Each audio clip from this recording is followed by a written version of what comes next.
Hi everyone, Anthony Fantano here, internet's busiest music nerd, and it's time for a review of the new Zola Jesus album, Okovi? This is the latest musical outing from Phoenix singer, songwriter, producer Nika Rosa Danilova, aka Zola Jesus, who made her solo full-length studio album debut on Sacred Bones Records back in 2009, and she has not looked back since, continually striking while the iron's hot, with her Stridulum and Volusia EPs in 2010, her Canatus album in 2011, her Versions record in 2013, which was essentially a bunch of stripped-back renditions of recently recorded material. And then she gave us a shot at a wider appeal on her Taiga album via Mute Records, where there was kind of a less overt, dark, like really brooding, goth kind of approach on this album. It was like more of a direct art pop affair. It didn't really win her the new audience she was clearly shooting for, and it turned off a lot of her older fans who preferred her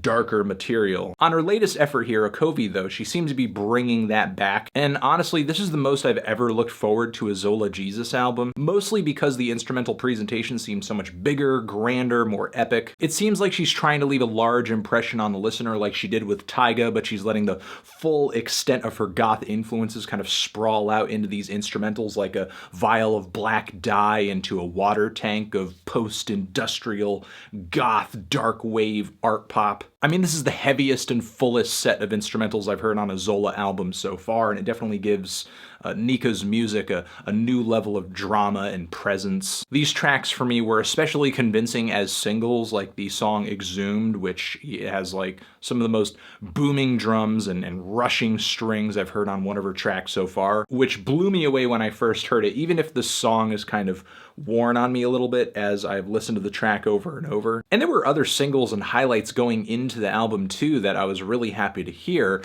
but I guess as an entire record, it's not really wowing me as much as I hoped it would, partially because the vibe and the aesthetic, the whole feel of the album is just so uniform. The gargantuan percussion, the airy yet heavy synth tones, and Zola's voice, which is usually chorused and performed with like this bellowing delivery. I feel like this record really could have used a little bit more sonic and stylistic variety. Surely that comes here and there, like on the track SIPHON, which is measurably more positive and uplifting when compared with other tracks, probably because of its song subject. Zola singing about a friend of hers who was just off of a suicide attempt, and she's basically trying to kind of be that shoulder. And I also really liked the change of pace that the song Remains brought to the table, which has this kind of driving, glamorous dance beat that sounds like it's straight out of the 80s. But for the most part, I felt like this album could have used a bit more bite, could have been a little bit more direct. And to go back to the vocals a little bit, I felt like they could have been changed up just a tad too. Because truth be told, Zola's delivery is not really that dynamic. And rarely does her singing come off really all that human. I mean, certainly her singing feels dramatic at first, but it almost feels like kind of a gear that she just hangs in without really bringing it down or revving it up to any intensity points. Exceptions being the song Siphon, again, or the track Witness, which reads a lot like a song from Versions, where her voice doesn't seem as dolled up, you just mostly have strings in the background. It's one of the more raw and intimate spots on the album, and there are certainly some weak links in the songwriting chain on this thing. Tracks that, while the instrumental presentation may be huge, the song at the core of the track is really not all that catchy, it's not all that memorable,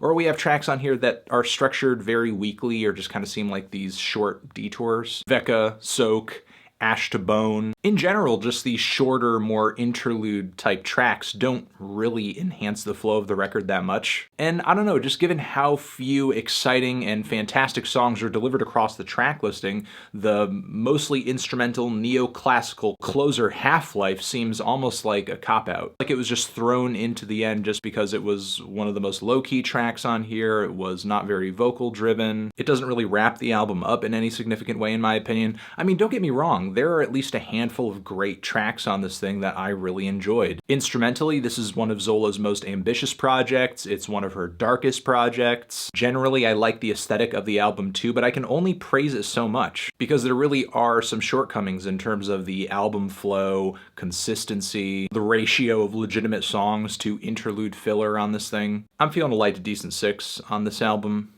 Transition, have you given this album a listen? Did you love it? Did you hate it? What would you rate it? You're the best. You're the best. What should I review next? Hit the like if you like. Please subscribe and please don't cry. Just leave an angry comment in the comments if you're angry, okay? All right, Zola Jesus, Okovi. There's another video next to my head over here that you should check out. Like, you know, let's put a Chelsea Wolf review next to my head. That'd be cool. Or you can click on the link to subscribe to the channel. You're the best. Forever.